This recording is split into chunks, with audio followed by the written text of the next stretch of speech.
नमस्कार भैया बहनों, मैं हरिराम प्रजापति आज आपको वैदिक गणित भाग 1 के बारे में समझाता हूँ।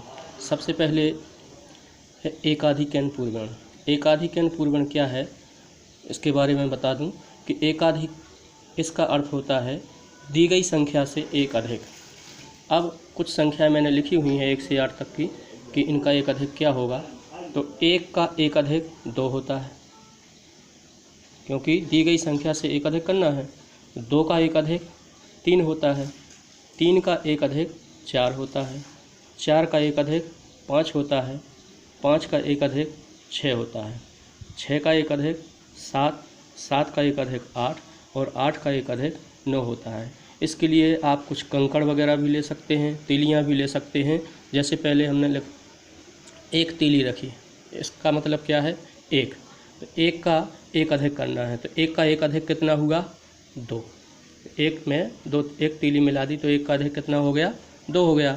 अब हमें 2 का एक अधिक बताना है, तो 2 का एक अधिक कितना हुआ, एक तीली बढ़ा दीजिए, तो 2 का एक अधिक कितना हुआ 3। अब बताना है 3 का एक अधिक, तो 3 का एक अधिक एक तीली और बढ़ा दीजिए, तो 3 का एक अधिक कितना हो गया 4, 4 तीलियाँ बनी हैं। अब बताना है 4 का एक अधिक, तो 4 का एक अधिक करने के लिए एक तीली और बढ़ा दीजिए, तो 4 का एक अधिक कितना हो गया 5। अब बताना है 5 का एक अधिक, तो 5 में एक तीली और बढ़ा दीजिए, तो 5 का एक अधिक कितना हो गया 6। कुल तीलियाँ गिन लीजिए 6 होंगी। तो 6 का एक अधिक बताने के लिए क्या करेंगे, एक तीली फिर बढ़ा देंगे, तो 6 का एक अधिक कितना हो गया 7। अब इसमें एक तीली और बढ़ा दीजिए, तो 7 का एक अधिक कितना होगा 8। इसी प्रकार एक तीली और बढ़ा दीजिए, 8 का एक अधिक कितना हो गया 9। इनको एक एक करके भी गिन सकते हैं, 1 2 3 4 5 6 7 8 9, तो 8 का एक अधिक कितना हो गया 9। इसी प्रकार एक न्यूनयन पूर्वगण। तो एक न्यूनयन पूर्वगण क्या है, दी गई संख्या से एक कम। जैसे 9 का एक न्यूनयन 8, 8 का एक न्यूनयन 7, 7 का एक न्यूनयन 6, 6 का एक न्यूनयन 5, 5 का एक न्यूनयन 4, 4 का एक न्यूनयन 3, 3 का एक न्यूनयन 2 और 2 का एक न्यूनयन 1। इसके लिए हम वही तीलियों का उपयोग कर सकते हैं। जैसे ये कुल कितनी तीलियां हैं, 1 2 3 4 5 6 7 8 9, ये 9 तीलियां हैं। अब हमें 9 का एक न्यूनयन करना है, तो इसमें से एक तीली हटा लीजिए, तो 9 का एक न्यूनयन कितना हो गया 8।